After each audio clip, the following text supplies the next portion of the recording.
Good evening, guys.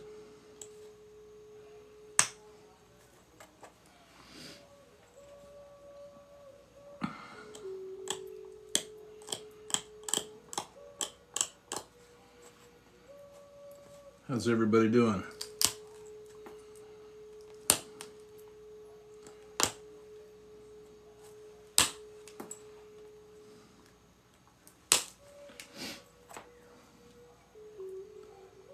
Just trying to get warmed up a little bit here before we try some stuff. So it's a piece of Alabama, heat-treated Alabama Coastal is what I was told it was. I don't know for sure, but it was a piece of gifted. Good evening, Chris. How you doing?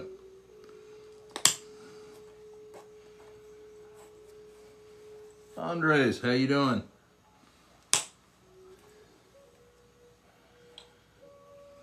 All right, guys. Start getting a few people to show up in here, and had a few people asking me about my... I'm doing good, Chris. Thank you. Kind of had a busy day. My wife headed off to visit her grandma in Colorado, so I took her to the airport this morning and had lunch with my son, and then just kind of was a bum the rest of the day. Didn't do a whole lot of anything. So I don't know why I need to get warmed up to start. Absolutely, Andres. Yeah, I'll let a few people show up in here, and then we'll kind of talk about some of my tools and what you guys, what questions you have.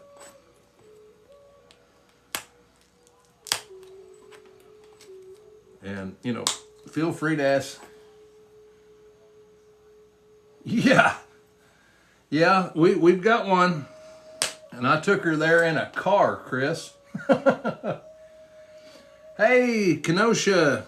Well, I had been trying to do, hey, MM Cash, how you doing? I'd been trying to do a Wednesday night, and in addition to the others, because I'm going to have to start, to come up with some kind of a little bit of a different plan, because we're entering gardening season, and I'm going to have a lot of stuff to be doing during the day before it gets hot, so I may start doing a lot more evening lives. Let's see if I can find. Yeah, Kara, I sure do. I missed.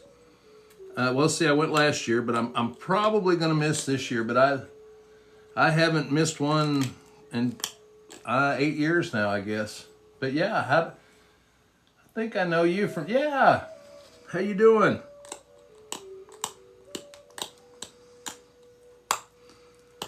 Yeah, Chris, we got, well, the name of the airport is XNA, and it's, we can fly anywhere in the United States from there. She flew out to Denver, Colorado this morning. Hey, Pappy. All right, we got a few guys starting to show up in here that were asking about some of my tools. Now, you guys wanting to see my indirect setup, I've got one. I'm actually making another set right now to have like as a travel set or whatever, and I'll show you what I'm setting up and how it really is just a super simple setup, guys.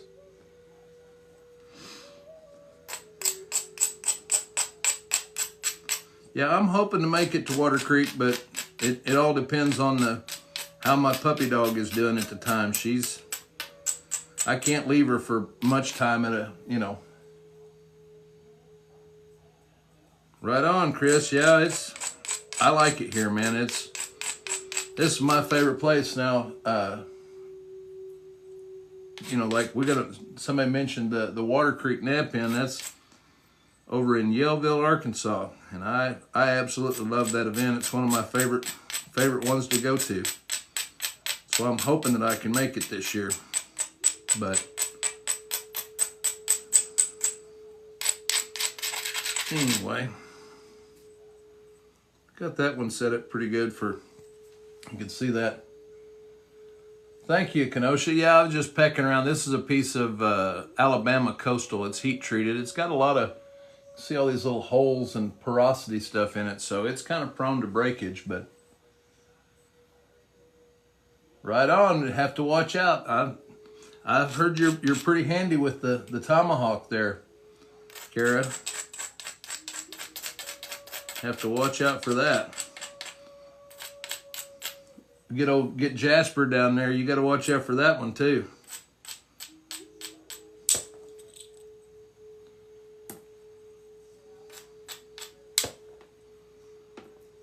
See how those come off just like, well, you can't really see the flake scars, but both of those flakes are just like, oh, I've still got, I'm not done working that. I just didn't, I was going to do some tool talk tonight, Kenosha, but I've got it set right here next to me for tomorrow morning. Brizzo, what's up? Those of you that, Kenosha sent me this chunk of this beautiful obsidian, and we did this point live earlier this week. That's from that flake right there that we took. That was the,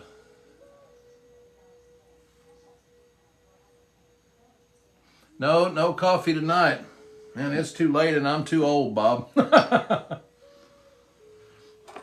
I didn't change the name of the live this evening. I was calling this like Fireside Reflections or something like that. And I tried it on a lower light, but man, it hurt my eyes to try to nap with it being so dark. All right. Let's see. This is what I've been working on. Now, you guys have seen my shaft punch, and I'll show you how.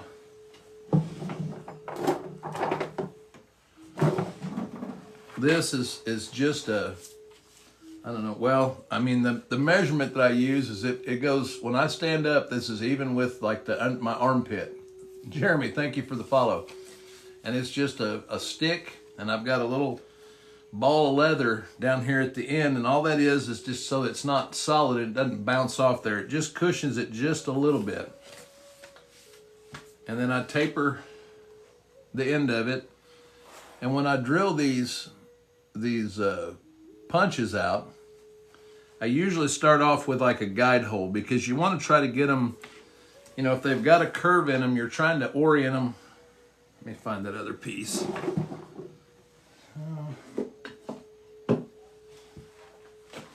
There it is. This is the one that I've been using or use most of the time. And they get a little bit, you know, worn out or whatever. You can see leather pieces down in there to keep them from sliding around too much. Florida native, thank you for the follow. But what I do is I'll drill a hole and try to line it up so that it's as straight as it can be, even with those bends and the turns in it. This tine actually came out and curled a little bit, and I've worked it back. But the reason that I'm getting ready to have to start replacing them, you can see that kind of pithy area starting to show up in the middle. And once you get into that part of that antler, it doesn't work near as well. So what I'll probably end up doing with this punch is cutting it about right there and making like a horizontal punch out of it, or a vertical punch out of it. Then there's another straight section right there, and that'll get to about where my drilled out spot. Yeah, and that's the thing, trying to, you know, you can see how that it sets fairly straight even though it's curved. So I've got it lined up in an axis that kind of, you know, keeps it somewhat straight. But what I do is when I put that drill bit in there, I start with a small drill and drill like a pilot hole. And then I'll come back with like a 3/8, and I'll drill that in, and let's see, let's get a depth on this thing so we can, yeah, it's not super deep. I want to make sure that's to the bottom of it though. Yeah, so that's just, I don't know, 1 3/4 to 2 inches deep. I mean, it doesn't have to be real deep, because all you're wanting it to do is just set on that taper, because you're striking this and not the actual stick. So, but I'll drill that like a pilot hole, then drill it with a 3/8, and then towards the end of it, I'll just take that drill and kind of go like that with it, just to kind of make the top, it cones it out a little bit down into the piece so that it'll fit that taper. So that when you tap it on there, it'll hold on with friction, and then you just pull it off, and tap it off. And that way it makes it to where you can change, here's one, this one's not been used as much. You can see the hole's not quite as yeah, not really a shock support as much as it is, it just keeps the tool in place, Kenosha.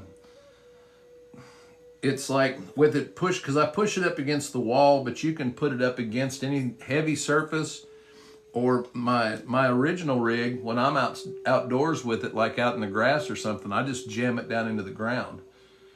All you're trying to do is keep the end of it from moving so that when you strike it, it doesn't back like that. You just want it solid, but you don't want it like a hard surface on a hard surface. Like a new bit. Yeah, kind of, I guess. But you can see that this one hasn't been used as much, so the hole is not quite as, they'll develop, especially if you get into this pith. You can see that's the direction it's kind of going oblong. And oddly enough, it's, downward where I'm striking it. But so you have to shim them, and then they wear out. But it doesn't take a lot, and you can see this is a little bit wiggly. What I try to do is I try to get that taper real gradual, not a real quick taper, so that it kind of fills up that void that's in there. The main thing on this, to me, that makes it work better, and a lot of the ones that I've seen you guys are making and stuff, the most important aspect of it is, turn this just a little bit, is this right here, this weight, and it can be anything that you want to put there, but it's got to have enough weight where when that sits on your leg, it doesn't jump around. That right there is fairly solid. I mean, you guys have watched me. You can hit it, and it's not moving. It's not going side to side, and it's not going up and down. All you have is just that support on your leg, and it'll drop just a minuscule amount, and that's just enough to transfer that energy. If you're hitting it like, and I'm not going to name names, but there's a gal that I've watched using the indirect, like a Ishii stick deal, and she's got it between, like, her legs crossed, and she's got it up in the air, and she's hitting it, and that thing is wobbling all over the place. It'll take a flake, but it's not going to be near the consistency, and you're not going to get near the flake travel as you will with something like this, because when I set that tool in there,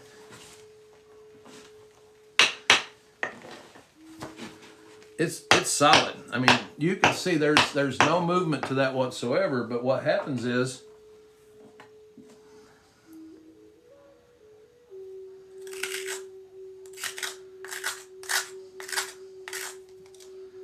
let me get a spot here.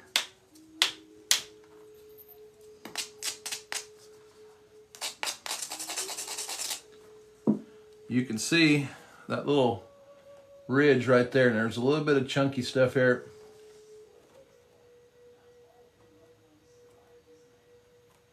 Yeah, it doesn't do that. The more you use these, it just tatters them up, and you have to dress them and all that, Kenosha. Now, copper will work harden. But now when I put this up against there, I'm setting that right on the edge of that. Like, if I were going to hit it with a billet, the spot that I would hit with that billet is where the tip of this is going. Then I'm locking my hand in place, and I'm supporting directly behind where I want that flake to travel, in the direction I want it to travel. That's why when I'm doing this, and I've got that block up behind here, this block is the support. So when I hit up here, it's going to that support, and that's how Bob, it just depends on the flake that I want. And I know that I'm not trying to avoid your question, because like on some of my flakes, I'll do what's called floating. Like my hand's just kind of out here and I'm just taking these flakes. It's not really, I'm not really pressing against it. It's just touching it like that. I'm not really pressing in, but then when I build a spot that I'm trying to run a flake,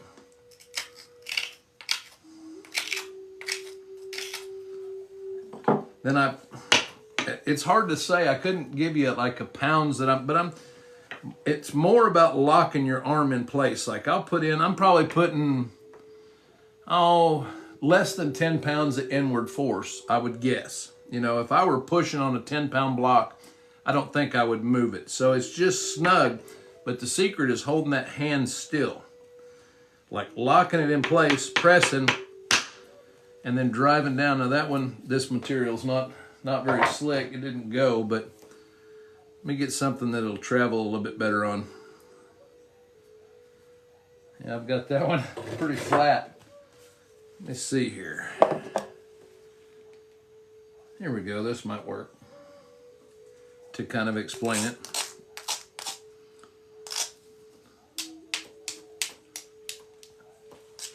Get over here where you can see.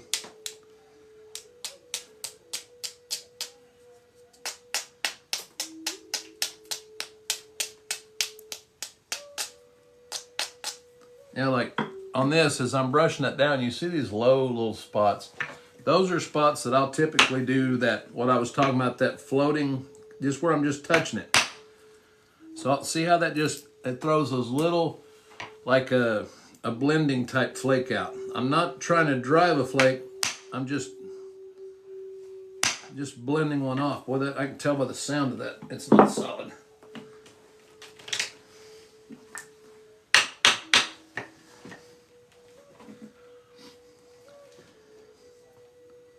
See, like right here is a great example on this stuff. Let me find it.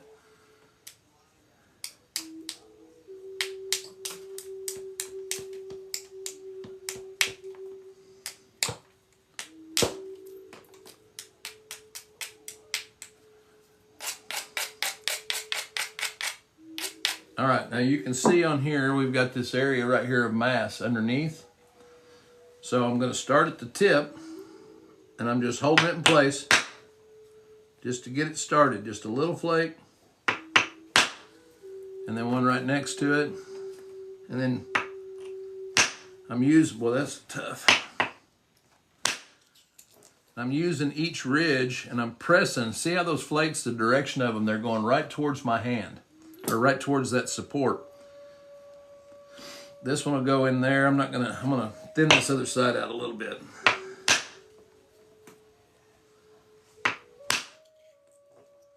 You see, that one you could almost see with the way it rolled off. I had it right here to the back of my hand. When I struck that flake was traveling to that support. So then I'll go back to the other side, and we've got this here. See, that ran all the way across and almost back to the other side. So, good night, Kenosha. Yeah, my puppy's gonna be mad because we're staying up past her bedtime too. But with Mama gone, it's gonna throw her out into a little bit of a tizzy. But she got mad at me today because I left the house for about 5 hours. I got the cold shoulder when I got home.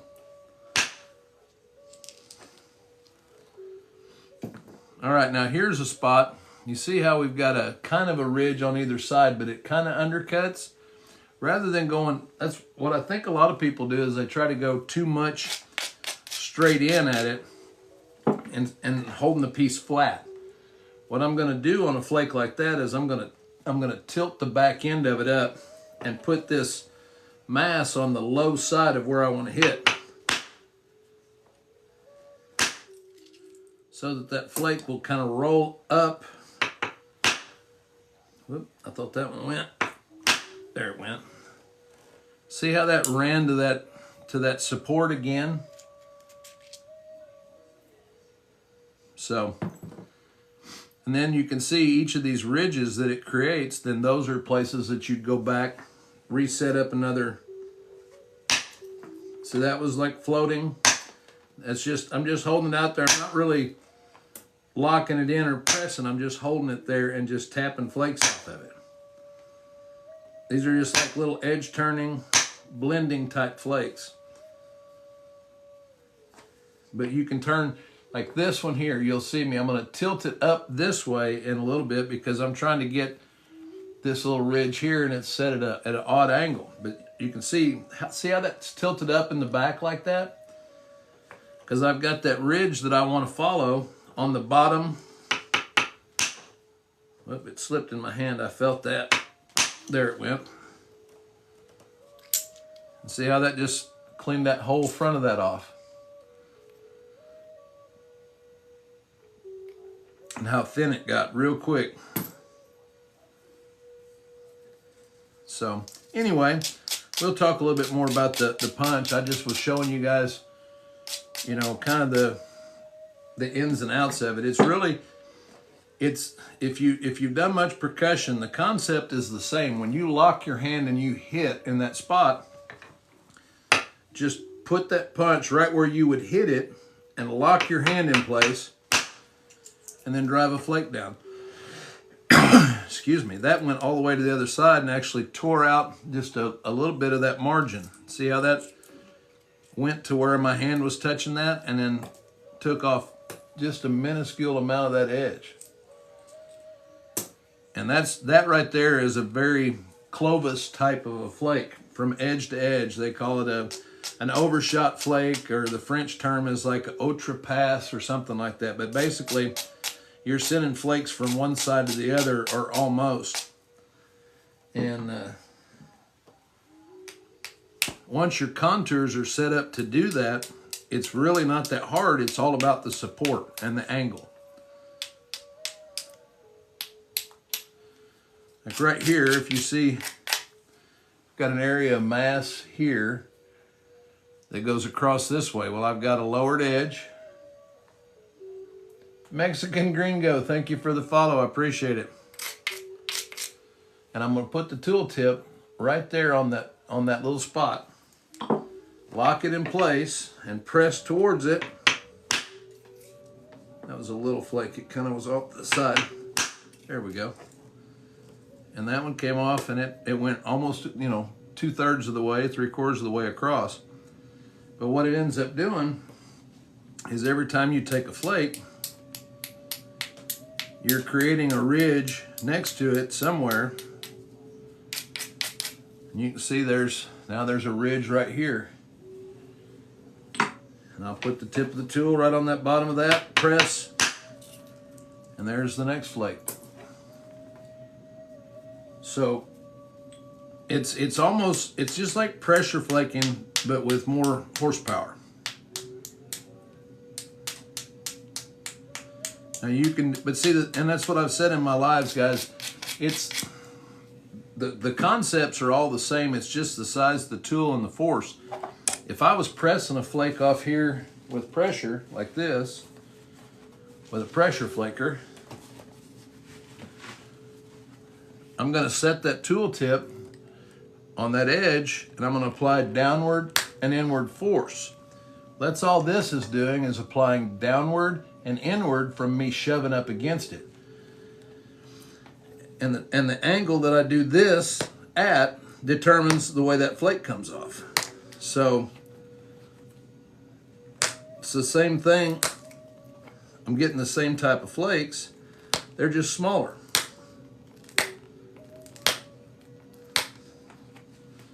Now, a lot of times I'll pressure flake around a spot like that so that I can isolate it. And I set the tool tip up against that tip, or that platform, and you could take a big flake off there. That one actually is flat enough I can make a bird point out of it. But you can see that ridge that we set that on and the way that came off there. And now that flattened that, and we've got another ridge or another spot right here. Like I said, now I will, once I get thinner like this, I will typically use a pressure flaker to kind of set up these platforms, because I have a little bit more control with this, because I'm not taking as much material. And I can also get a really good look at, you know, where I'm trying to make it go to. So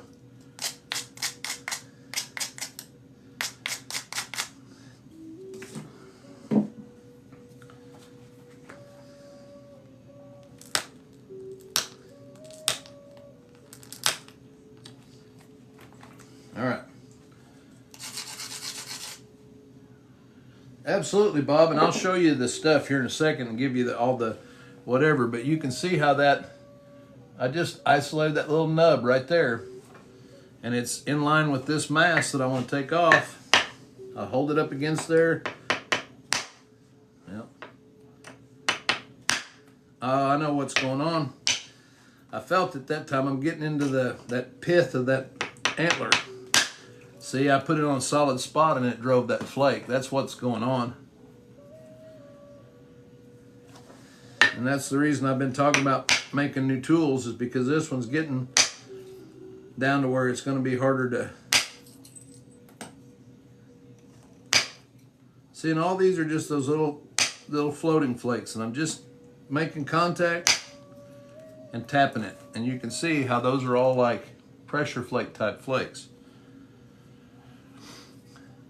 We got this area on this side. This is a turtleback. If you guys are familiar with the term, it's just obviously, you can see why they would call it that. It's kind of a rounded. You got a lot of mass on one side, and the other side is fairly flat. Depending on how wide it is and how much material you want to lose, the most efficient way to take that off is to come from the end. Yeah, there's Don. So, like on this piece here, you know, I can keep coming in from the sides, but I'm going to lose a lot of material if I keep trying to get underneath this edge. The master of the turtleback. So what I will do is the same thing that we just set up on the side, but I'm going to set it up on the end instead. Now at this point, I'm relatively safe hitting it from the end because it's still fairly thick, but once they get thin, then you take a big chance of breaking them because of the way that the vibration, the force goes through the rock. But now this is going to look just similar to kind of like a fluting platform. And you can see it's that little drop down spot right here. And then I've got this area of mass, but it's kind of running at an angle like this. So what I'm going to do is set that punch here and push towards this side.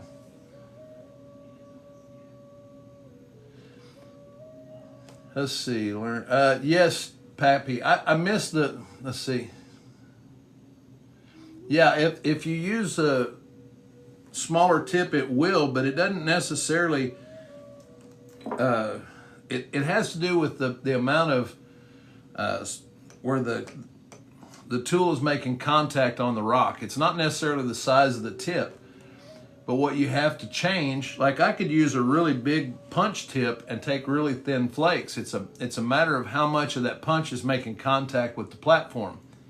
But what changes is the mass of this and of the striker. If I hit it lighter with a less massive tip, then you have a less transfer of energy, so you don't blow out. What happens is a lot of people try to put too much force into this tool. It doesn't take, you know, this is one I've been working on. Let's see if I've got it. I need to drill it out a little bit more, but this is just a moose tine right here, and it's fairly sharp. It needs to be drilled out just a little more because it's kind of tight on there and doesn't get much of a bite. What I do with my, there it is. Can't see looking through my glasses there.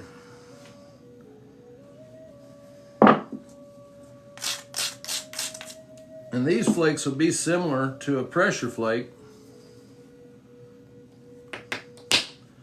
See, I hardly even hit that. You just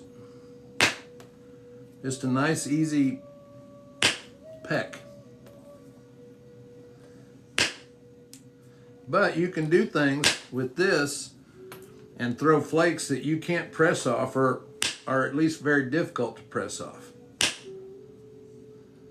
The problem is if you try to take too much, you don't have enough mass in here, and you'll end up getting really messed up flakes, because you have to have enough mass for it to carry through with that. But once a piece gets thin, I can move edges with something like this just by tapping. I don't know if you can see those little flakes coming off, but I can adjust edges that way. But then if you wanted to, this is just a base, like a white-tailed base. Need to get a little bit of a shim. This is one of my older ones here.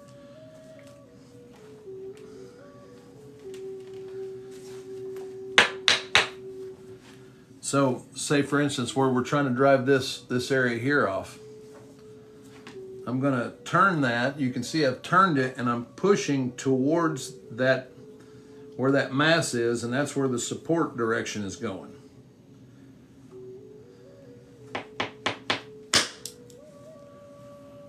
Now, it didn't climb it as much as I wanted it to, but it took some of this end of it off. That'll actually make a little point there.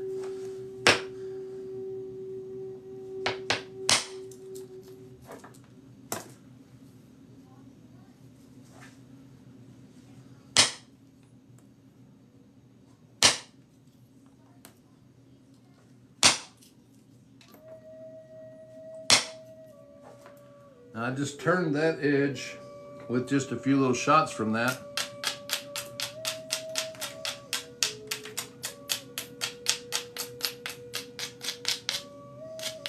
And now you see we've got what's left of that mass right here with an edge that's kind of turned towards. Still a little high, but what we'll do is tilt that piece up and put that mass at the bottom of where we want to hit, and those flakes will run right over the top of that ridge.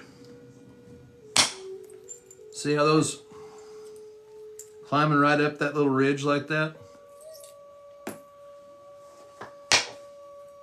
Now if it gets a little sharp, you don't grind a lot with antler, but you don't want it too sharp where it breaks too easily. I see that one went right to that support again.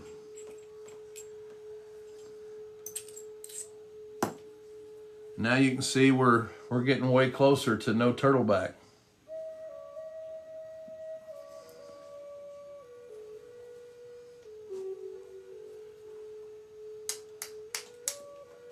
But what I think a lot of people do when they're going after a turtleback or a edge like that is they try to go too aggressively.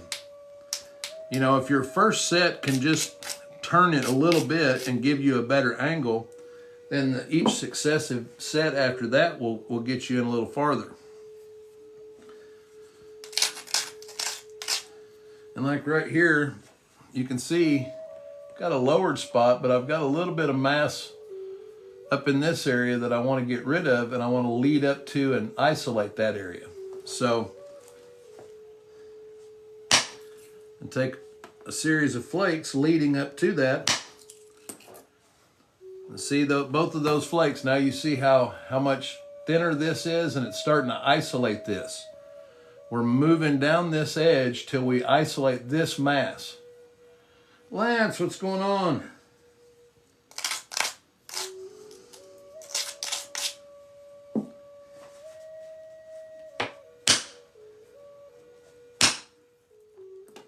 Okay, now we've got it fairly isolated right here in the middle. See that? Get it up here where you can see it. See how that area right there is fairly isolated. Ashley, how you doing?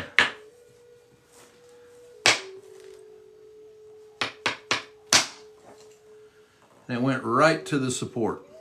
Almost, I mean, I felt the flake come off in my hand, but that's Oh, awesome, Lance. Congratulations. You see how that flake rolled over that whole edge and it almost went to the other side. Now we're down, you know, a lot more. So anyway, that's kind of how, you know, the uses of that. Now I'll explain it a little bit what I'm doing with, or how it's set up. And like I said, guys, it's so simple. I mean, you can do it. Well, here, let me use the one I'm making. You can use them. I've seen, like, with Mark McDaniel. He uses it a lot like what Marty Reuter does, where they put it under one leg, over the next one, and then they're hitting here. I'm too fat and got back problems. So I'm not able to do it that way very long. It makes my back hurt. Plus, I'm having to lean out to see my platform. Whereas when it's on this leg, and it just sits there, I can see the platform's right in front of me. I'm looking right down at it. So yeah, I bet you were. That's awesome, Lance. And anytime you get to pick up a paleo point, man, that's cool. I mean, 10,000-ish years, depending. You know, that's because I think Cumberlands are they're in that 10 to 11,000 year range, aren't they? Ashley, thank you for the follow. I appreciate it.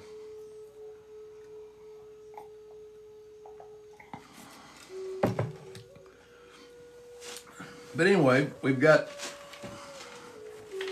the main thing with this, and it doesn't really matter what you use to hold it in place as long as it stays in place, and it's just got to lock in there. Now this is tapered down.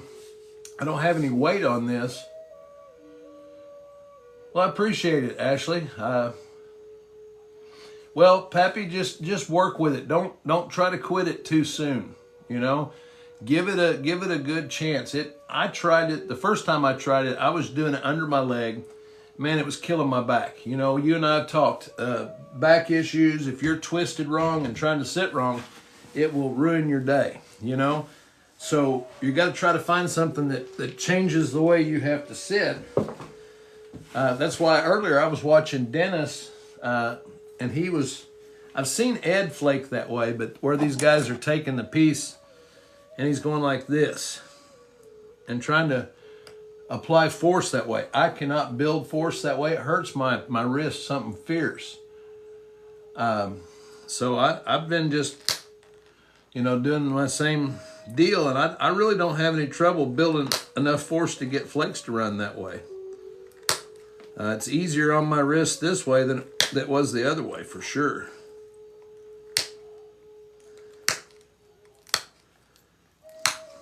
So, let's see. I think Andre, all right, Andre, are you still in here? Heezy? Kill Krieg, hey, what's going on? Okay, now, you were asking about like tools and how I've got everything kind of organized or where I've got stuff set. Am I remembering correctly?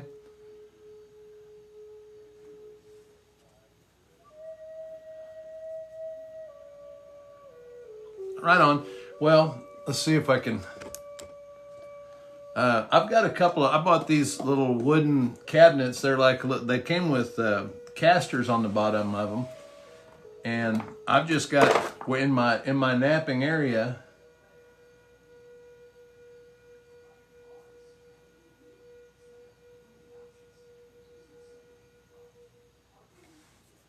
But this has got, now I haven't organized in a while, but this is where I keep my pressure flaking stuff usually.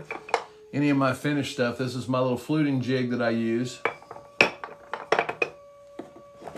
And then in this drawer underneath, I've got a bunch of, you know, billets. That's all my antler percussion stuff. Whitetail, I've got some moose billets in here. In this drawer down, I've got my punches of various types of punch. And then these bottom three drawers.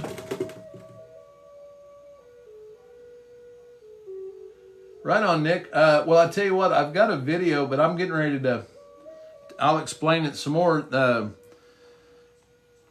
it's really a simple setup. I mean, anyway, this is where all my hammerstones on these bottom 3 drawers, I keep those there. Now, when I travel, I've got, just a bag that I grab my setup with, but that's where that stuff. Now, the drawers on my left hand, I've got 2 of those cabinets identical, and then the other side, the left-hand side here, is all of my primitive tool stuff. That's where I keep, most of the time I keep my knives that I use. I've got hide glue, sinews. This is where I keep like all my back sinew stuff for stitching and hafting of points. All my glues. This is pine pitch glue that I made. So these are some of my knives that I use for some of my craft stuff. So that's how I keep all of my stuff kind of separated out here where I'm working, because like I said, all the work that I do is all done with primitive tools. So it's a job to keep it all kind of separated depending on what you're trying to do. This is like my little sewing kit. I think I've shown you guys before. I've got a couple of ulna, what they call trigger awls, and these are just to poke holes for your stitching. I've got some sinew in here, some natural cordage, and let's see where it's at. Oh, there it is. And then a buffalo bone needle that I made with stone tools. So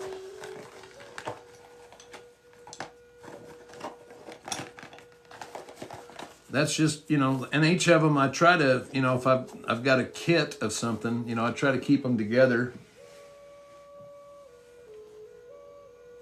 Well, typically, a lot of guys will keep a bucket of preforms sitting around. I've got several. I've got a couple of little baskets like this that I've got stuff in various stages. For whatever reason, I set it aside, or it's like I had one failed on a notch on that one, so I'm going to do something with that in the future. Just little bifaces and stuff. That was Res Life. That was a trigger awl, is what they're referred to a lot in the archaeological stuff. But what kind of irritates me is that a lot of times, I don't want to say anytime, but a lot of times, I see in the archaeological papers that I'm reading that anytime they find an ulna bone, they refer to it as a trigger awl or as an awl. And if you've ever used them to nap with, see if I can find, I had them set out, oh, here they are. If you've ever used them to nap with, they've got a completely different wear pattern. When you use them, they'll actually wear just like your pressure flakers. You'll get one side that's kind of flat, and then they'll round back. And that's what these are actually used to flake with. And then I've got, a couple of others in various stages that, as these wear down, I'll use the new ones. But, I like the tools. I like the stuff. So I've got way more than I need. I've shown you guys, Well,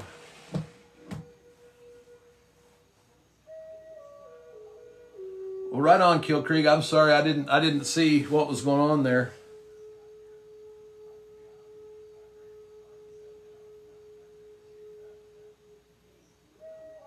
Yeah, I don't know what was. I know that somebody made a comment, but then I didn't. Hey, Jesse, thank you for the follow. I didn't see what was said, Kill Creek, so I apologize for that.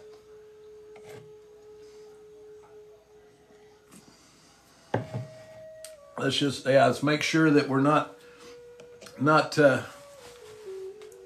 prematurely muting folks, guys. Just to make sure, like I said, I don't want anybody getting upset. That's not my vibe. Oh, it's like one of those all the miniature sets where you've got like the mountains and the passes and all the stops in it. That's some serious. What do they call those the sets or I've seen some people doing that with like Civil War reenactments. Oh, but a video game version of it. Oh, that's cool. So are you a game designer, Kill Creek, or is that what you do?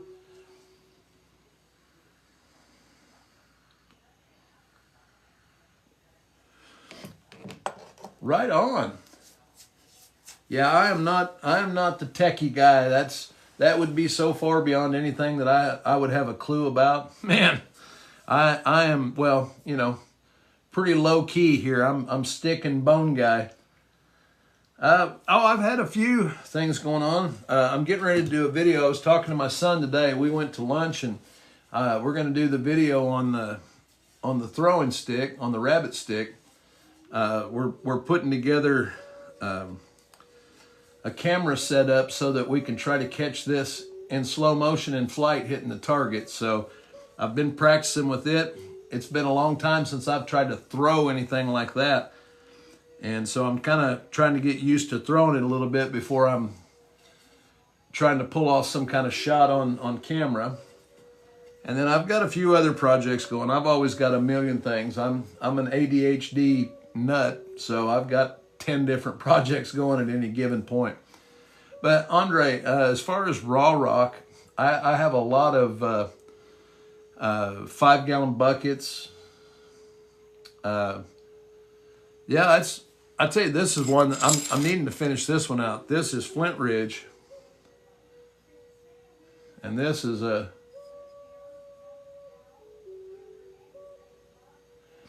Lance. I would, but fluting is never a guarantee. It's never, I flute a lot of points and I work a lot of different material, but I've had people offer to send me material to make them a point. Now, if you want to send material and watch me make one and I get lucky, that's one thing, but I don't like to work with, and I don't want to use the term, but I don't like the pressure because, if I'm making it for you because I'm obligated to, then it's a responsibility and it doesn't become fun to me. It's more like a job. And if I don't, if anything that I accomplish out of all of this, I don't ever want it to feel like it's work. I've got a lot of respect, like, Ed Mosier is a heck of a napper. And he's got to be like a machine, because if he's not filling his orders, he's not making money. And I don't do this for money. I sell my work, but I don't do it as a job. And I like to work off of whatever inspiration. If I'm inspired to work on a Clovis, here's one I finished up the other day that we did live. I still got a little bit of finish work. You can see where that last flute came off. I've got to pick that clean, but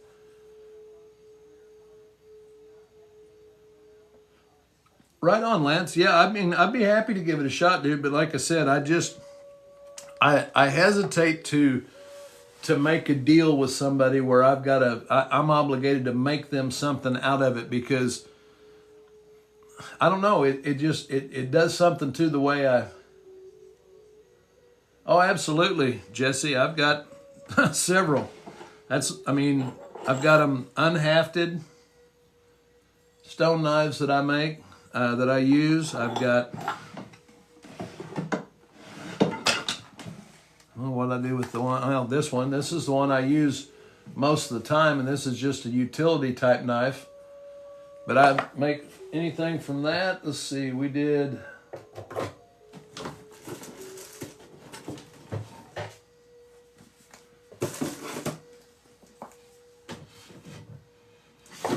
We made this one live and hafted that one. We did all that with Stone Age tools, from beginning to end on camera. I made the point with the Stone and Bone tools, and then cut the handle and all that. Right on, Lance. Well, if you need my, do you guys, I mean, give me just a second here. I'll write down my, I had a guy over here the other day and I was explaining some stuff to him. Let me clean this board off here a little bit. Yeah, if you want to send me some stuff, I'd be happy to give it a shot and see what it is and how it works. So,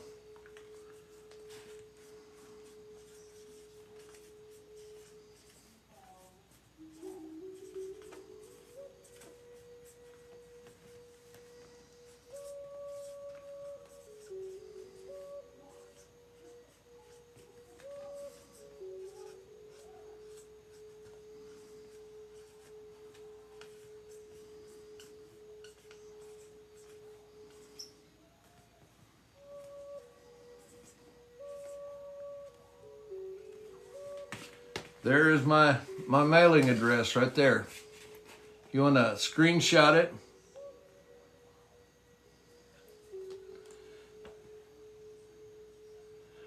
Jesse, this was something. Did you get that, Lance? Have you got it? Yeah, no worries.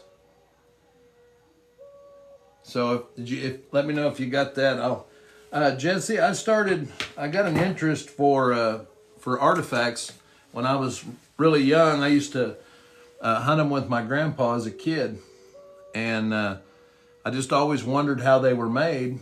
And well, this year will be 30 years, but I started trying to learn to make them, and spent, well, several years. When I started, there weren't any videos available too much. I mean, the one I think I finally found was DC Waldorf, and it's called the Art of Flint Napping. But I napped for 2 or 3 years before I even knew other people did it. So, and that was in the mid 90s. And then I started finding out, oh, there's other people that do this. And then I went through a kind of a bad spell with a relationship where she thought it was stupid, and I kind of laid off of it for about 10 years. I still did a little bit, but I didn't nap a lot. And about 10 years ago, I was injured on the job, and I've worked all my life, and to be incapacitated to the point where I can't go out and work, it was driving me mentally crazy. I mean, I was going ape crap crazy. And I had to come up with something to fill that void of what I was doing. So I started doing research, and I watched a Marty Reuter video. Kill Creek, there's a lot of, Neolithics is one that I can think of. If you Google search obsidian for sale, you'll find all kinds of it. I mean, there's a lot of people that sell it. You'll see it in, for $1 a pound plus shipping, up to $5 or $6, $7, $8 a pound, depending on the colors and what type you're looking at. But there's a lot of it available. But anyway, I after my injury, like I said, I really dug into the research side. Yeah, it's not too bad, and it's beautiful. This is the piece that Kenosha Kinku that was in here a while ago sent me this, and then that's what we made this piece out of, was that flake right there. That's what we made from that one. So, but yeah, it's pretty stuff, and sharp. I've been fortunate so far, knock on wood, that I hadn't cut myself with it when I was working it, but it's coming. It's almost impossible to work that stuff without being cut. But, so you guys, right on. Yeah, that's, most people get started.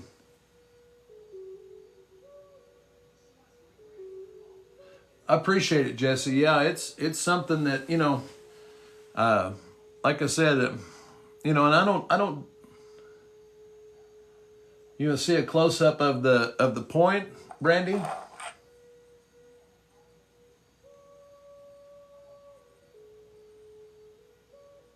There's if that's what you're asking about. Now they're going to make me do the puzzle piece here. Hold on just a second. Sorry, guys. They're afraid I've gone to sleep on you. Thank you, I appreciate it. Yeah, that was, we did that live yesterday and the day before, and like I said, that came off of, that was this flake right here that I took off.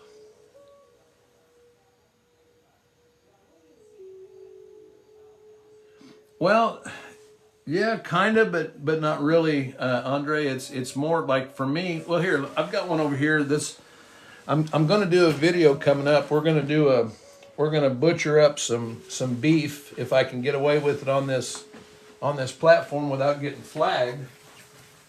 Let me go over here and get this real quick. Now this, to me, this is what, you know, the Calf Creek or the Andice type knives. I believe these were butcher knives, is what I think. These are for making, you know, buffalo jerky. You could see, Brandy, usually I'm on in the mornings, Brandy, and that's probably why you haven't caught me. I'm usually live from 8 a.m. until 10 a.m. Monday through Friday. But I've started doing some Wednesday nights, and now that spring is coming on with gardening season and stuff, I'm probably going to have to use some of my time in the mornings doing that. Like I was saying after my injury, thank you for the follow, I appreciate it. I've got a given amount of time during the day before my back and everything just really gives out on me. So I have to kind of pick and choose my priorities. But this one here, when you sharpen this knife, you're going to sharpen from both sides of it. You can see how exceptionally thin that is. I mean, this thing is, the width to thickness on that is insane. When you sharpen that up with those little tiny serrations, you can go through, a steak or a ham of whatever meat and cut off thin slab slices to make jerky with. So that's the knife we're going to use to do that with. This is natural cordage like this, vegetable cordage, not obsidian, because, or not obsidian, good gosh, sinew, because sinew, when it gets wet, whether it's with water or blood or anything else, it will lose it'll get stretchy. And you want something that, of course, obviously, if you're using this to cut up meat and that kind of thing, it's going to get wet. So this is all pine pitch glue and natural cordage holding that into that handle. Now this is one of this is the greatest thing ever, guys. If you're making these kind of knives and you're doing craft work, I got both my hands free. If you're skinning, this will make a great skinning knife also. But you see where that's at? And I can pull and I can, tug, and when I'm doing skinning work, and then you just drop your hand and that knife just naturally falls right into your hand. That's what I think a lot of the corner tang knives down in Texas with the little tang off the end of it, I think they were being held with a little leather thong to go around the wrist so that when they're working on something, you can have both hands free. You need that knife, and it just drop your hand just like that, and it's right there every time. So that's what I think the purpose of a corner tang is on those Texas corner tang knives. But anyway, this is one that I've made for personal use. You can use these knives as intended. There's a lot of the... Oh, right on, Randy. Well, are you familiar with corner tang knives then? They're kind of a triangle banana shape with the notches on one of the corners. That's the way I believe they were probably tied on a little loop like that and then hung around the wrist. So, yep, that's my belief on those. Now, I don't know for certain because none of us were there, but I truly believe that's what those were used for.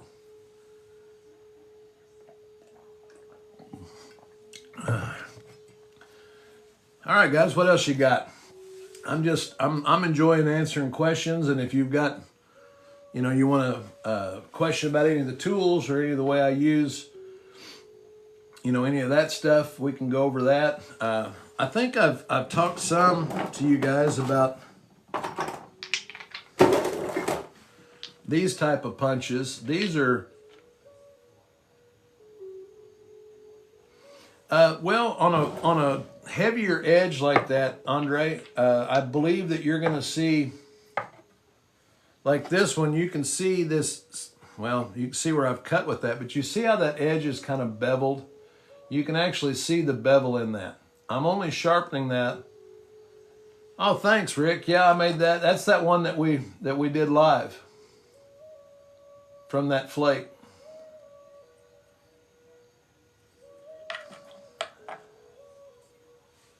Yeah, absolutely. Well, because this way, you know, when you're, well, let me show you.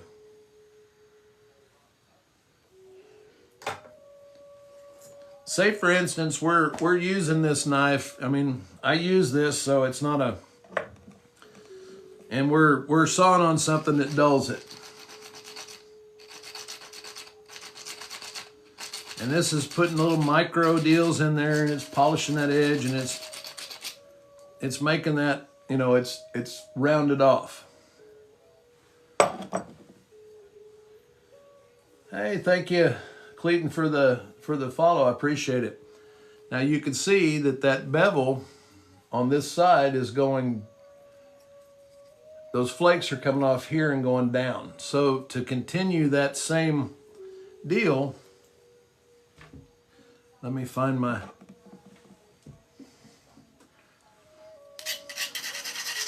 I'm gonna put a little bit of dust on there so that my tool can get a good purchase, you know, get a good grip on there. And then it's just held like this.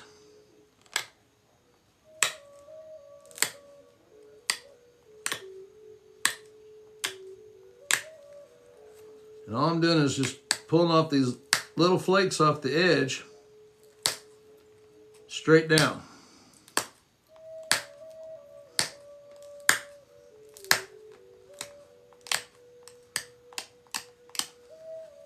So what we end up with is this semi kind of a, you see those, almost like a fine serration. You see those really sharp little serrations? When you get to that point with that knife,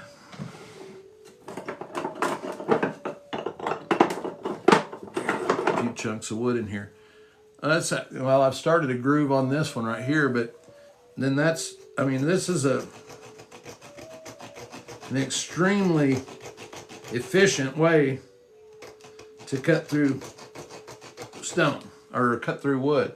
And you can see I'm already, how far that's cut just in that few seconds that I did it with a fresh blade like that.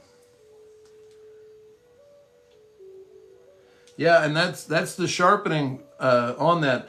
Now this one, it's a Kirk corner notch, and it's sharpened from this side. But your Daltons actually would have been sharpened opposite.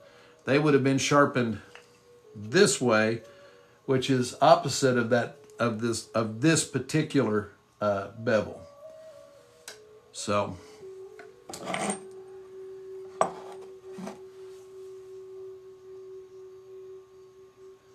well, you know, Brandy, then that's a lot of it. That's one of the reasons why I like to do what I do, is because it's like I said before, guys, if I walked into a mechanic's shop and I'm looking around at the mechanic's shop, I see a bunch of tools and I can recognize that they're tools, but I couldn't tell you what most of them are for because I'm not a mechanic. I don't have that experience using those tools. It's the same way with a lot of archaeologists. They can look at this tool and they can say, well, I can tell that's been worked by human hands.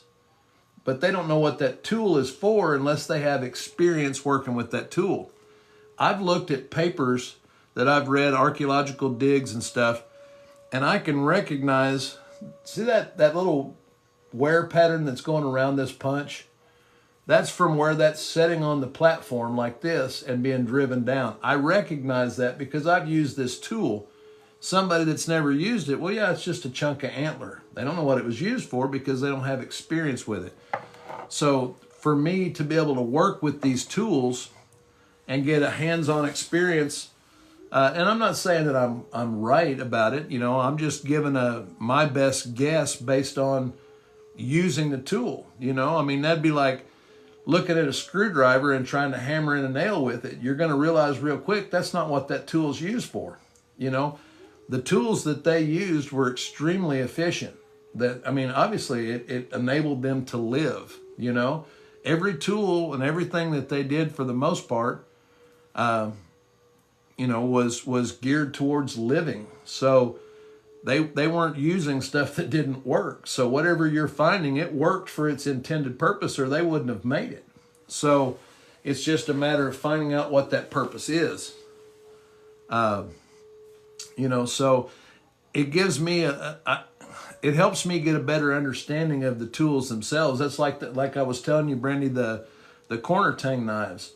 It just makes sense. They didn't put that big old knife on a little tiny hafting stick and have it stuck out there. I've seen some people try to you know, present them that way, and there's just no way. They weren't doing that. I would base just about everything I know on that, because of the fact that that little haft area is not going to hold up, and you're gonna, if you put any force on that, you're going to break that blade. But with it hanging from that, it leaves the, sorry, I was lighting another incense there. It leaves that knife available for you to use.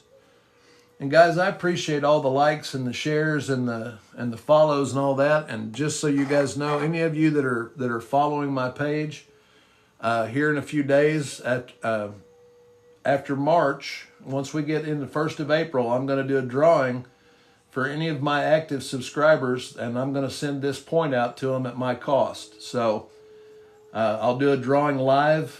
I'll announce it, put out a video so everybody's aware of it. But if you're a subscriber, an active subscriber, you'll be eligible for that, and I'll send it to you. Well, I'll give you get an address from you, and we'll send it out. So right on, Pappy. Do you have any more questions, man? You got any more, you know, anything you'd like to ask about? I mean, guys, I'd be happy to, you know, open book. You know, I told you there's too many people out there trying to hoard this information like it's theirs, you know, and it kind of irks me, you know. I don't, it doesn't make any sense for me to tell you something that's not true or to try to steer you wrong just so you don't, hey, John, thank you. Right on. Well, right on, Pappy. Yeah, like I said, man, anytime now that you've got my phone number, give me a call or shoot me a text, send me a picture or whatever. Anytime you've got a question, I'll be happy to help if I can. You know, as long as I got the time to do it, I'm more than happy to. Oh yeah, there you go, Brandy. Those are my points, man. That's the ones I like to make. I mean, this, like I said, this is out of Texas material here. I just finished this one recently. Well, it's not finished yet. I've got a little bit more work to do on the base, but that's why it's set up out of the way. But yeah, those are Folsoms and Clovises. If you check out my profile, if you go right up here, I've got some videos. No, Rick, it's just set up against it, and the reason it sits there like that, you know, the weight is pulling down on my leg here, so it's down, and it can't really come up this way because that weight is kind of holding it from jumping this way, and it can't slide back because the wall is there. But you can do that with, you know, like I said, when I'm outside in the grass with it, I stick it down into the ground, or I'll take a rock and kind of jam it down into the ground, and then push that tip of that up against it so that it doesn't move.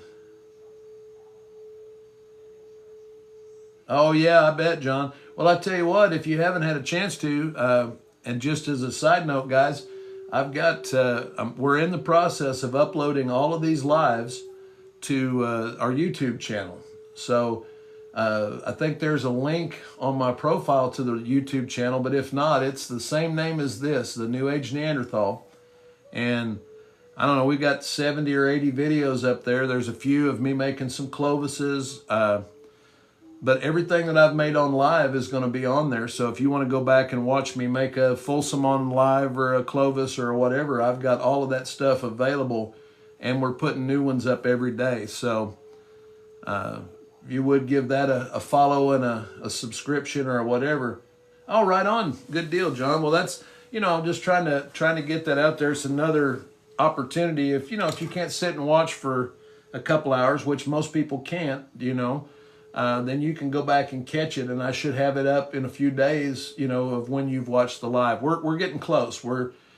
I'm actually uploading each video after I make it, each day, but then it takes a while. We have to schedule them out on YouTube because it takes a little while to get them posted.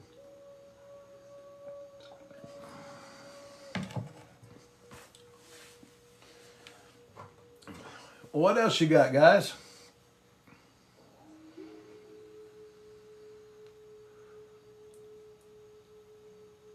Right on, Rick. Yeah, I'll be on here at 8 o'clock in the morning. Like I said, it's just me and the puppy dog the next few days here. So I'm sure she's mad at me right now because we're past normal bedtime for her. She may be already in the bed. She's old and she gets a little crabby. She likes to be in bed by 8:30. I think that's what I'm going to work some more, Rick. If that's what you guys want to watch, I was just going to keep working this piece here down. Take a few flakes and then see if I can.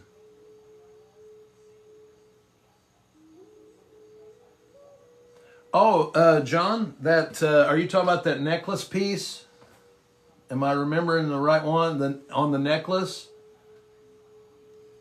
And if that's, and I didn't know that was that, John. Thank you for that. I appreciate the kind words and the patronage of that. I appreciate it a lot.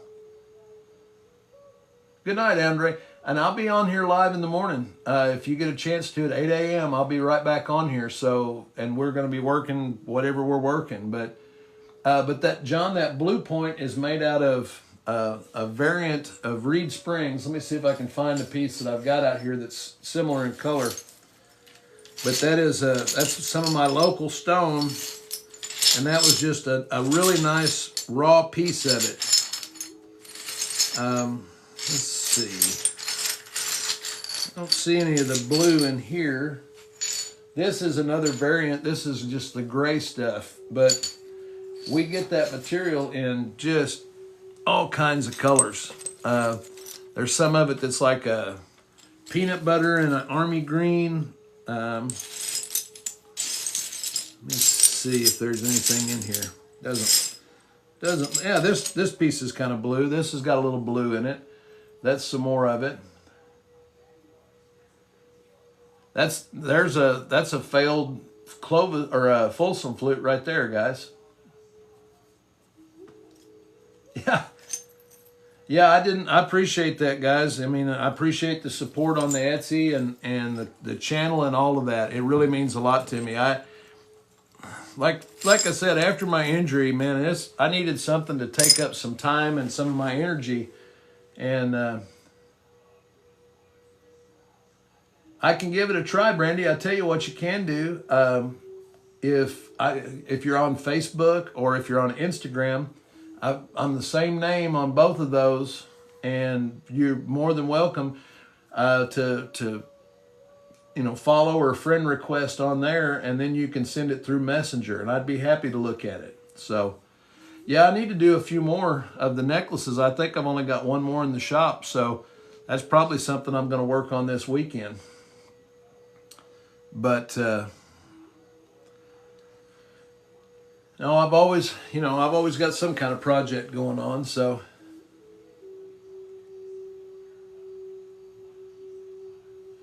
No, Bob, I don't.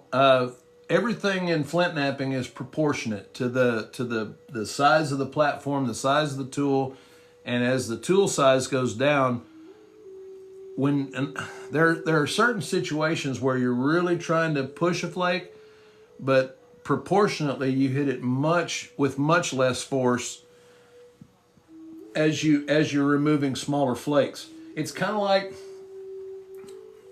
okay, this is a piece of Georgia jasper. This is going to be a killer little, this may be a Folsom when I'm done with it. I'm just working with it. But when you've got these, like a real sharp edge, when I push on that, you can hear those flakes coming off. I'm just brushing that, and you can see these little brown flakes that come off, right? Those flakes are proportionate to the amount of force that I'm using. Now, if I try to really push in that and shove them off there, I don't get near as good a flake as if I just allow it to break when it wants to break. It's kind of like, well, I don't want to say that when you're pulling a trigger on a pew-pew, for accuracy reasons, you're supposed to just squeeze until it goes off. Well, that's really similar to the way that you should pressure flake. You should you prepare your edge. There shouldn't be like a really big push to try to get that flake to come off. Yes, sir, Bob.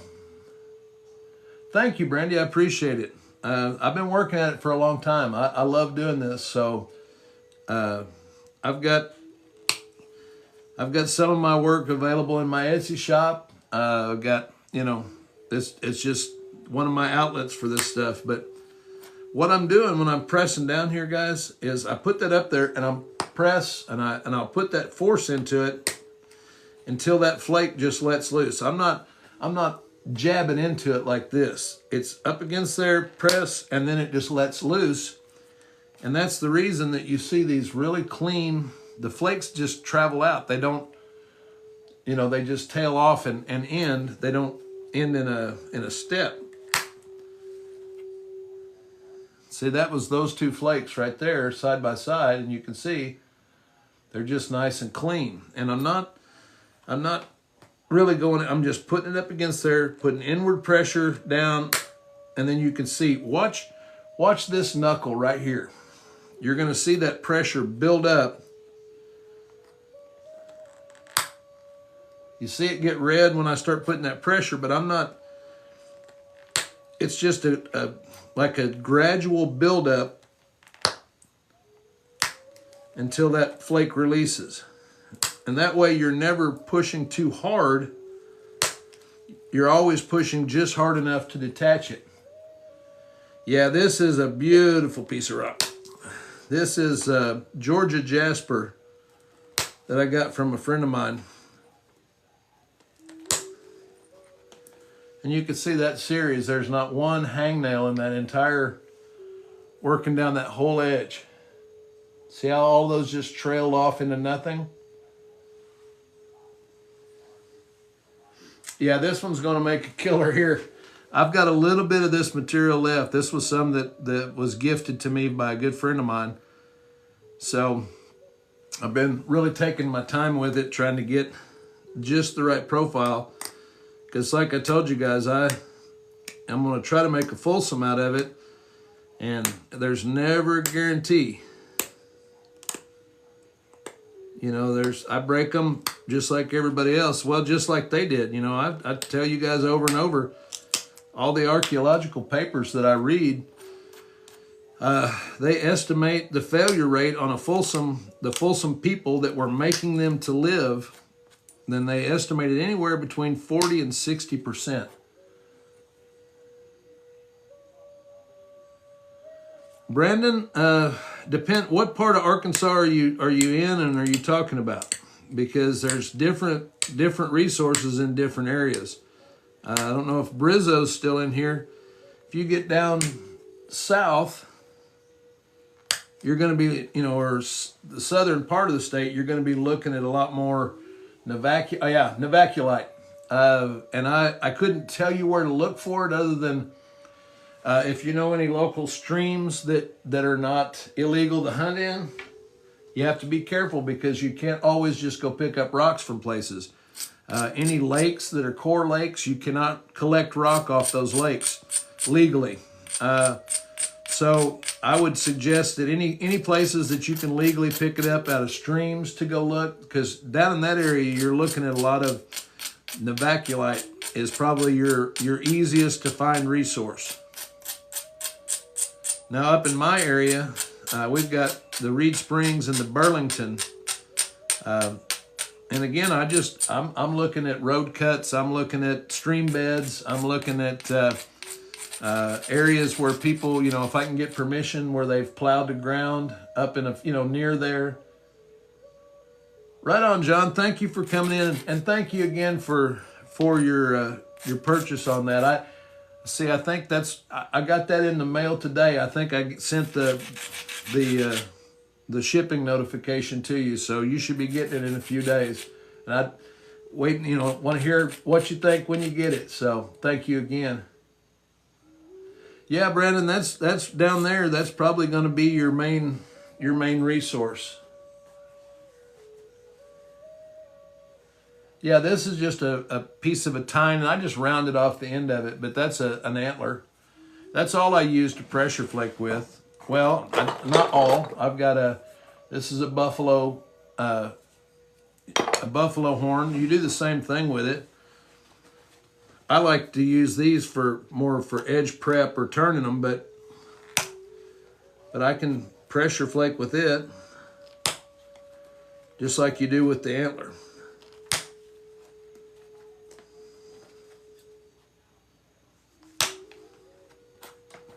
And it grabs it. See, and it'll flake the same way.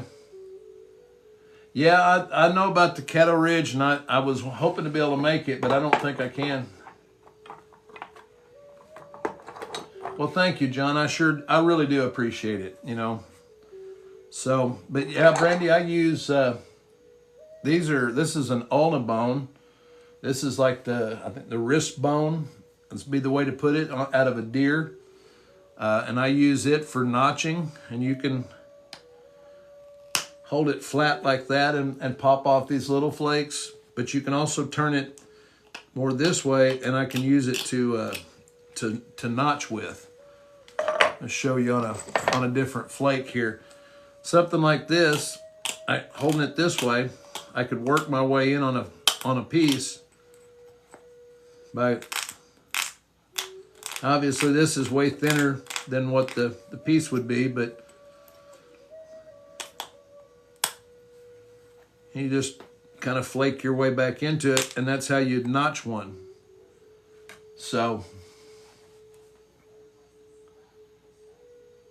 yeah, Brizzo's probably going to be down there. I wish I could go. Isabella, thank you for the follow. I appreciate it. I've got house building stuff going on, garden stuff getting ready to happen, and an old dog that doesn't like me to be gone for more than ever. But yeah, I use all of my stuff, Brandy, is all done with Stone Age tools. Any of the craft stuff that you see that I make is all done. A lot of it, I don't know if you're familiar with a rabbit stick. I made this one. I've got some video of it coming out, and we're going to do a test flight with this. But this is a piece of Bodark, Osage orange. Bob, it does if you use it the way that it's intended. Antler, you can kind of put more force into it.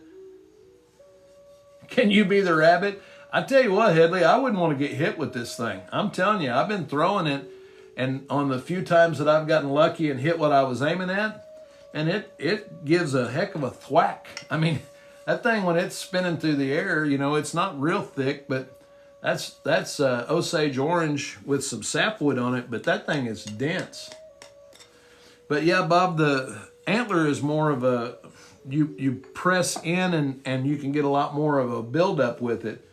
But with bone, it's more of a straight down. It's different. Right on, Heather. I got you, man. No worries. But yeah, we're gonna do that. I've got a self bow that I'm gonna finish out on camera, and we're gonna do. I'll make some cane arrows, and we're gonna do some trick shots with those. I was telling, there's a guy's name. He goes by Arrow Sniper on here, Josh. Does some tremendous shots with recurve and traditional type equipment, and I asked him if he wouldn't. I didn't want to make him mad where he was thinking I was trying to steal his shtick, but I'm doing primitive weapons, and then I'm gonna do shots, or take video of me using those and show the effectiveness and just what can be achieved with them. So that's kind of something that we're working for this summer, or spring and summer. So if you guys like that kind of stuff, it's going to be coming up here pretty quick.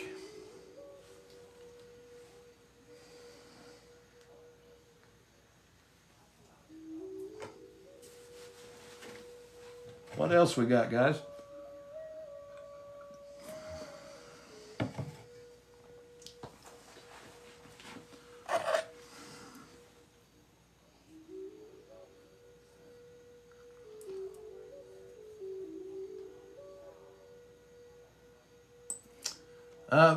Well, just depends. I did, Brandy. I taught myself for a long time, and then I've watched a lot of videos. I've watched a lot of other nappers and learned from them. And it's just, it is trial and error, because even if you see somebody doing something, doesn't necessarily mean it's going to work well for you. So you just kind of have to modify it and do it your own way. Austin, it depends. There's different, like I said, the research that I do, I look at a lot of, well, I've got more casts coming from several different styles and stuff, but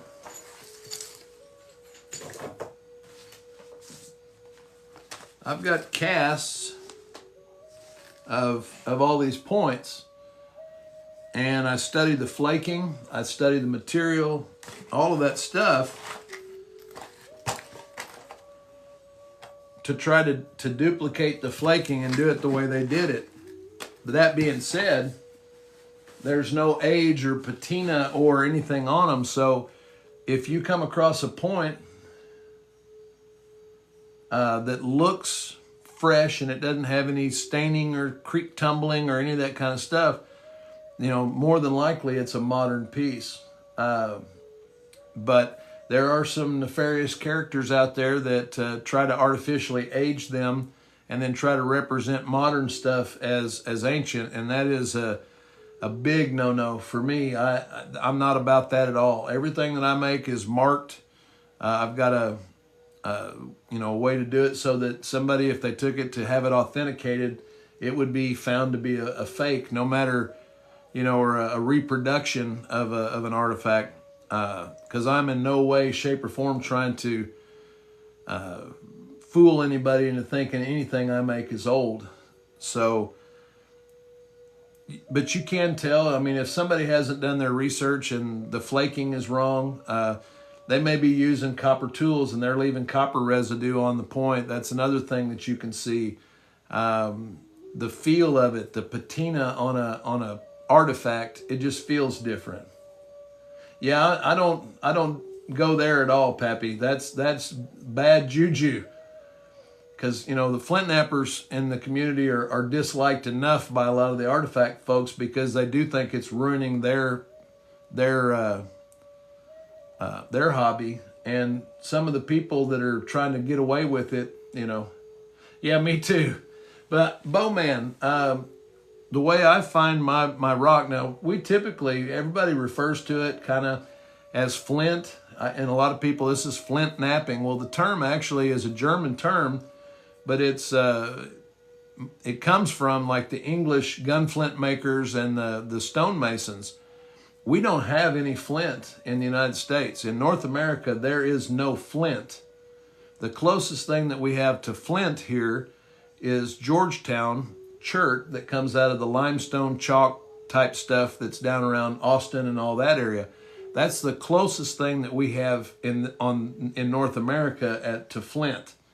Everything else that we have is cherts, jaspers, agates. There's just, but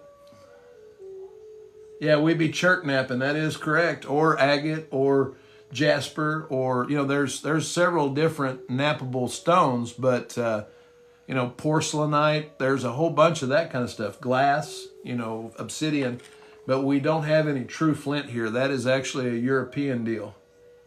Yeah, that is and it's kind of a misnomer because everybody will refer to this as a piece of flint. And I'm guilty of it because it's just kind of a, throne stone. You liked that one, didn't you? I like that one, or thunder chirp.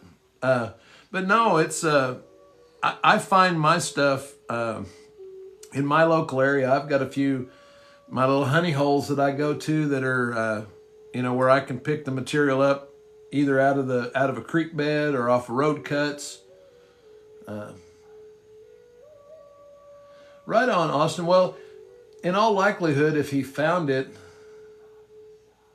then, depending on where it was found, it's probably an old one. But if it looks fresh, there's just a look to it. If you've handled enough artifacts, it's really hard for somebody that's very knowledgeable in artifacts to get fooled by somebody who's trying to misrepresent one. But it does happen. Typically what happens is people that are less experienced with artifacts, somebody hands them a beautiful piece and they go, yeah, I found this in the field, and then somebody just jumps all over it because they don't know any different. So, but yeah, it's, Bowman, it's, like I said, it's kind of an accepted term. Yeah, the Flint Hills in Kansas, exactly, Rick. It's referred to as Flint because I think that term probably came in with the colonists because of the material that they were, coming in contact with. That was the closest, thing to what that they had seen in Europe, in England, and that's what they recognized it as.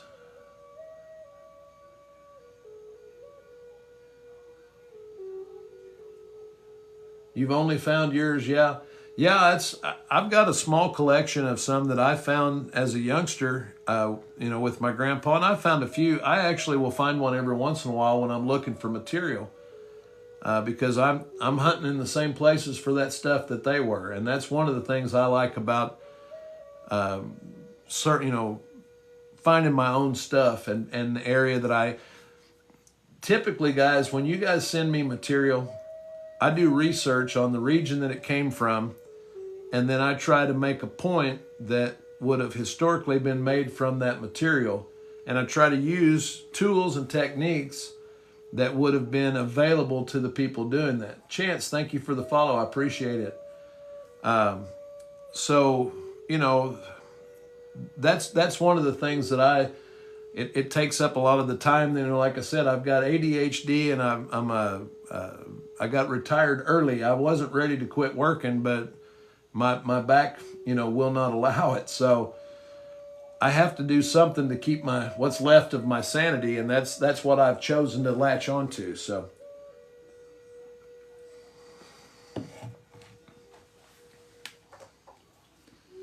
but you're welcome, Bowman. Anytime, guys. If you got questions, I love having discussions like this and answering stuff. If somebody,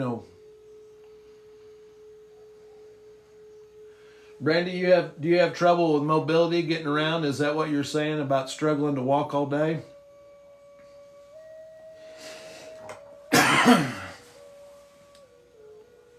Because that's where when my back basically blew up, it limited a lot of the stuff that I was able to do. So I had to kind of modify my life around it. So, it can be rough for sure, but you find a way to do the things that you love, and you're gonna, one way or another, you'll figure out a way to get it, so. I'll tell you what, guys, if we got about another 30 minutes or so, I don't know, you want to watch me work a little bit of material, or you got any more questions about tools or any of that kind of stuff? What would you like?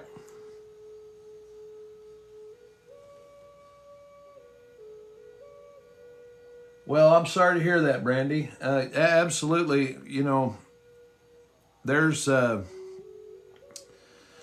for me, that's one of the reasons, when I just wanted to know how they made these. When I was finding them with my grandpa, I can remember how excited he would get when he would find one. And, my grandpa, when I was growing, he was a superhero. he did no wrong. So if something that he picked up out of the ground excited him that much, then I knew it must be special. And so my first point that I ever found, I'll tell you what, we're not doing anything else, guys. Let me get that artifact real quick.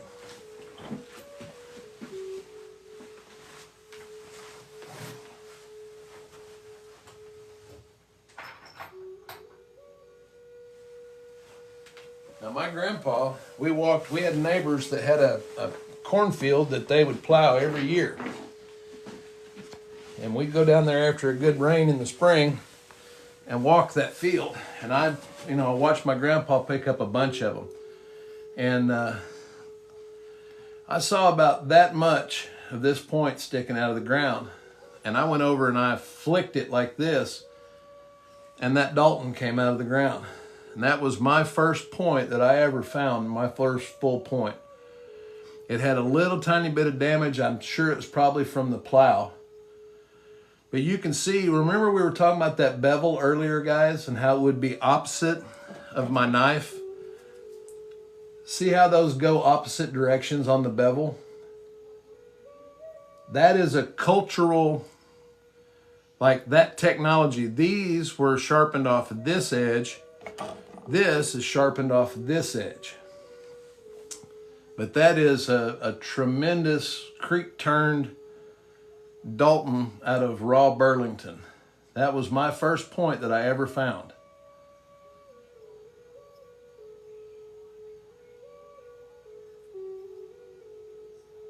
First full one. Like I said, I found broken pieces, and I found, scrapers and preforms and stuff like that, but they told me and I can even remember, I was like 10, I guess, 9, 10, something like that. And my grandpa told me, he said, "You're ruined." And they told me later on, it was basically the equivalent of going deer hunting for the first time and killing a 10 point. You're probably not going to recreate that too many times in your lifetime. So I feel really fortunate to have found that one as a youngster. I remember my grandpa just absolutely lost it when I found that. So, quick bird point, 20 minutes up. I tell you what, let's give it a shot. Let's see what we can do, Rick. You want me to start from a flake or just from a little preform like this?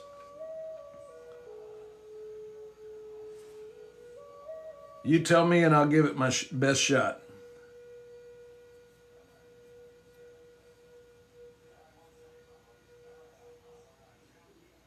Awesome, Jake. Well, I'm going to try to... Right on, old cowboy. Yeah, I've got this right here. That way I don't have to get a piece of rock to drive a flake off, Rick. We'll just do this. Shouldn't take too long. Yeah, I'm usually on in the mornings, but I'm probably going to be doing a few more of these evening ones because the weather's getting nicer now, and I've got limited amount of time to do stuff. So in the evening, I should be able to do a little bit more. Just got to be careful to keep from making too much noise. The wife goes to work early, so can't be making too much noise. But she is in Colorado visiting her grandma.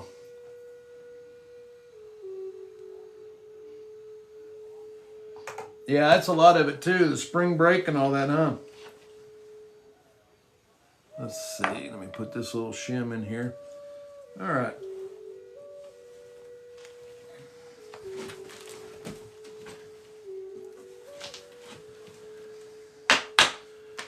Let me see if I can do a...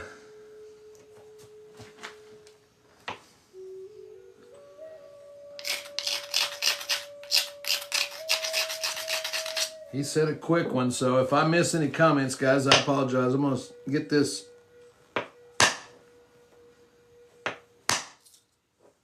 Was a nice big flake across there. Thinned it out nice.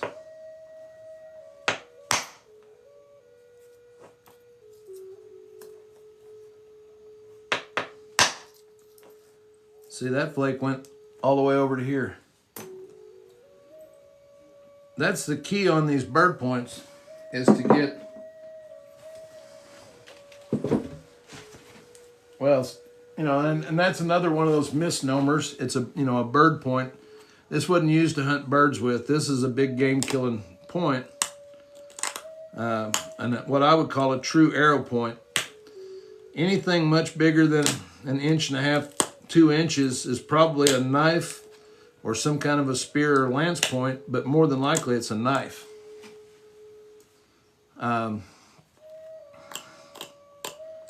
Those of you that are into archery, or if you throw atlatl darts, you know if you put a big rock on the end of that stick, it drops really quick.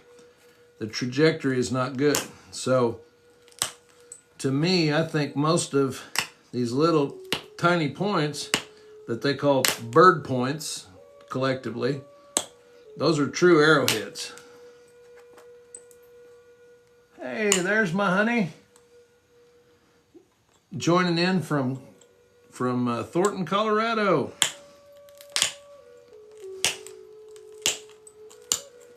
How you doing, sweetie?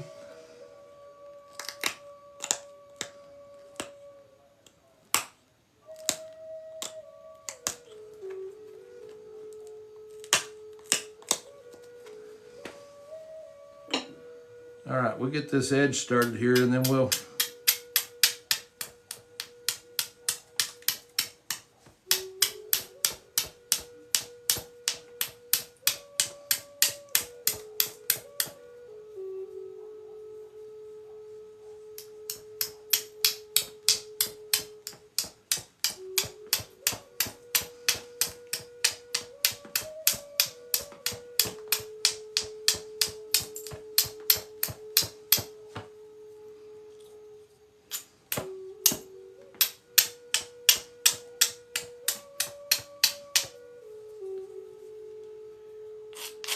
yeah, I was too, Rick. I was wanting to make sure she made it okay and got settled in and everything, so.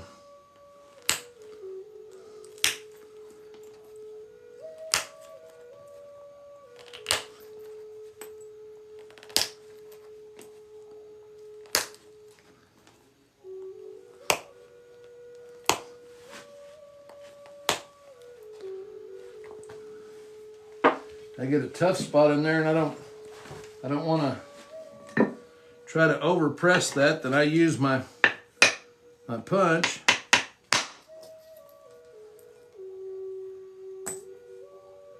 That one went a little deeper than I wanted, but that's okay. It's kind of a chalky spot right there. We'll get these to match up to it, and then we'll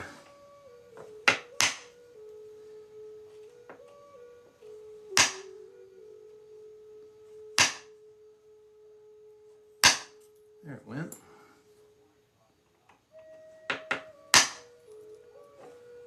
See how that one went right into that little spot? This thing's actually it's crazy thin. It doesn't break trying to get these off here. There we go.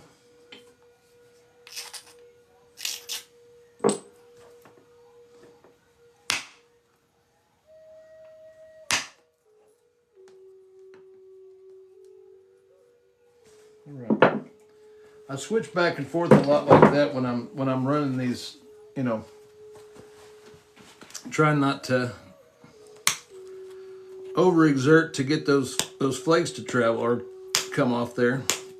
That indirect is just a great tool for when you've got a bigger removal and you need a lot more force. A lot of those flakes I could have pushed off with pressure flake, but it takes a lot more, you know, it's a lot more physical to do that.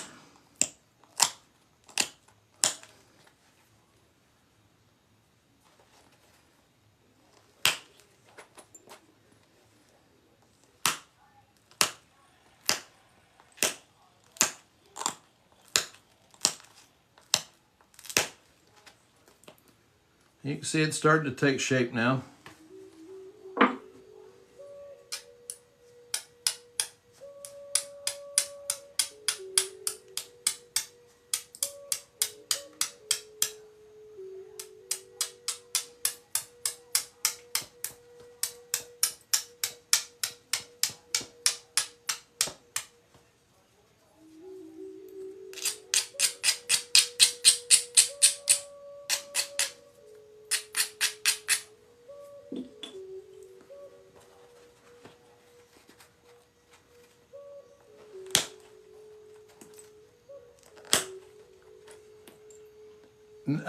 Couldn't see who said, did I heat treat? No, this is raw stone, and most of the stone that I work, most of it is raw.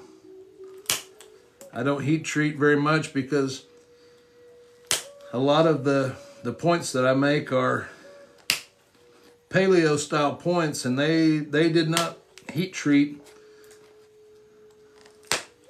or didn't have knowledge of that technology during the paleo point times. Now, not to say that you can't find one that hadn't been heated, because you can get, brush fires, prairie fires, stuff like that can actually turn the colors on them, but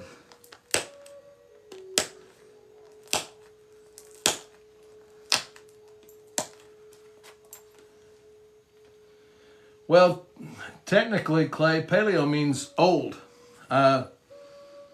And anytime in artifacts, when you're talking about paleo, you're talking about 10,000 years or older, somewhere 9 to 10,000 years. My favorite style to make really is probably a Dalton point, and they're referred to as early archaic or paleo transitional. D. Capri, thank you for the follow. I appreciate it. So anytime you hear somebody talk about a paleo point, they're dealing, you're talking about, usually you're talking about like a hunter-gatherer type of culture. The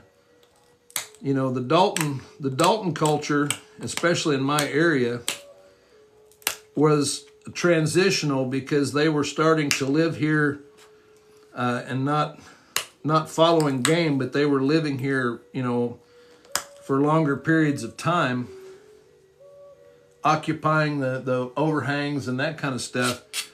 So at the point where people started growing their food and became agrarian, that's basically the end of what was referred to in North America as the paleo period.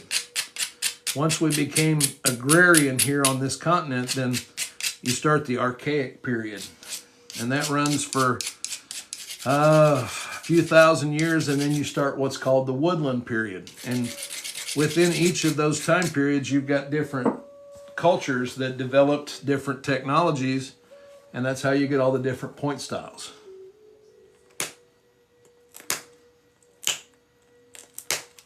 That took more than I wanted right there.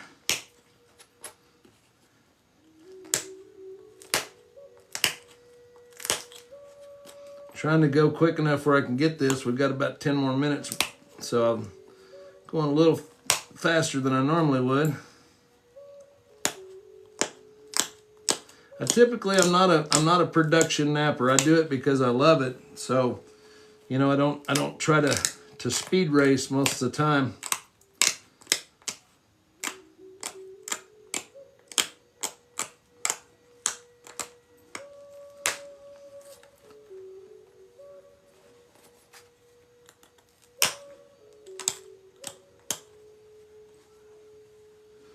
No worries. If that answered your question, hopefully.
Yeah, I knew it was somewhere in that region, Brandy, and that's, well, like I said, depending on what archaeological viewpoint, because I know some archaeologists that refer to the Dalton period as Paleo. Some call it transitional Paleo, and there are a few that refer to it as early Archaic. So depending on, you know, who you talk to and what their judgment of the point styles is. So, you know, if that's the case, then Dalton's could actually be, you know, all three of those scenarios: late Paleo, transitional, or early Archaic, depending on the situation that they're found in.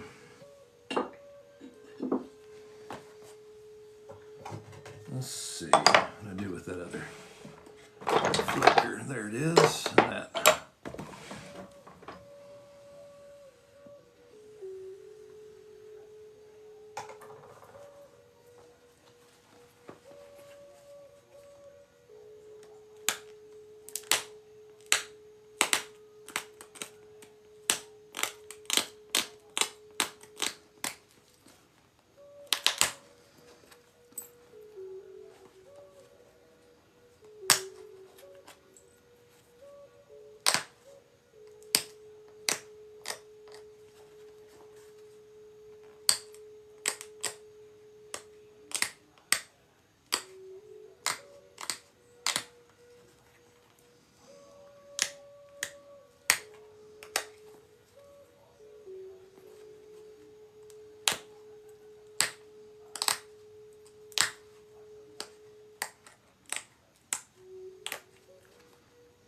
I'm pretty happy with the overall shape of that. I may go in and pick at it a little bit, but so what we're going to do now, and I'll draw it in and show you, but what I do is I determine, you know, where I want those notches to be, and we're, you know, probably looking at something like, if I can get it straight, something like that. Obviously, I don't draw in there when I'm making them, but that's kind of where we're looking to go. So what I try to do is where I'm going to put those notches, I'll try to thin that. I'll try to put a couple of flakes in there to thin it out a little bit. See how that flake went way up in here?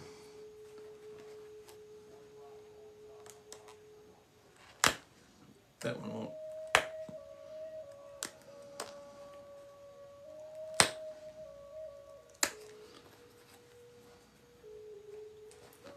All right.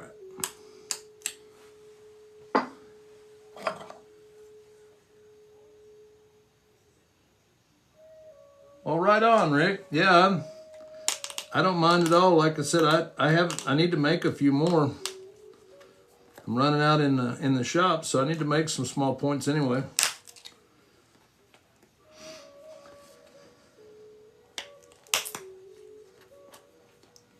Okay.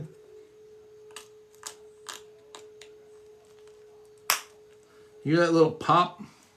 That's all that's coming out, is that little flake, just a little cone flake.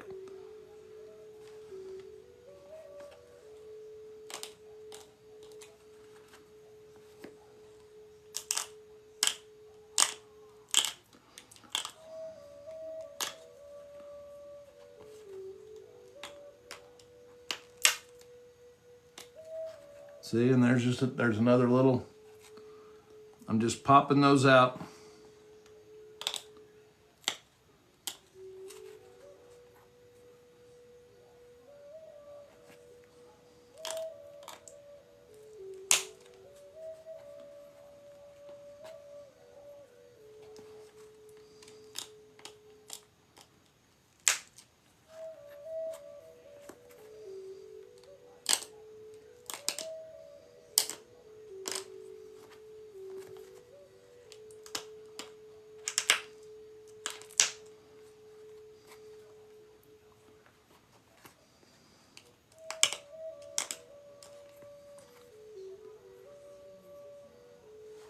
there's a, you know, for basic purposes, that's all really you need to do, and that'll make a really nice little arrowhead necklace point. And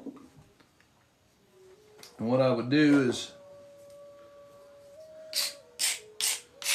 usually I would grind this out on my little grinding stone, but it'd take forever, so I only got a few more minutes here, a couple minutes.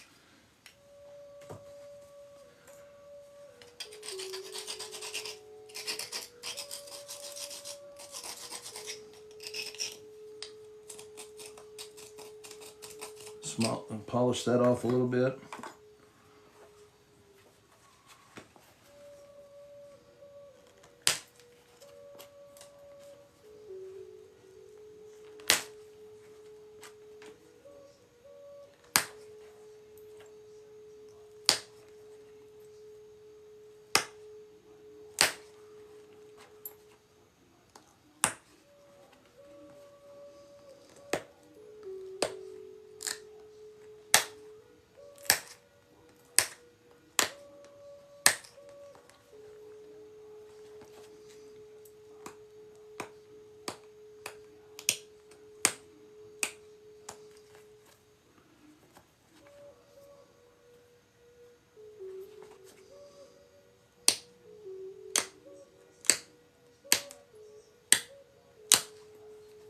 All right, there we go.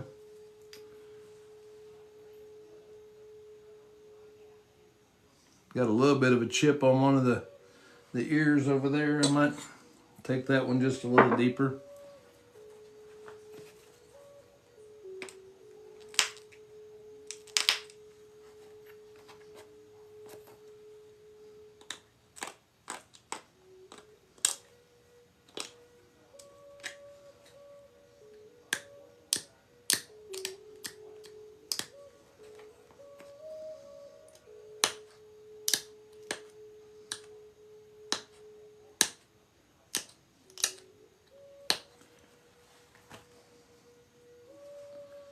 There we go, guys. Like I said, there's a little nick off the end of that one ear there, but you know, for making a 15-20 minute arrowhead, I mean, that's going to perform the job, and it'll do, you know. Shush, Dene, thank you for the follow. I appreciate it. All right, guys. Well, we've come to the end of the time here.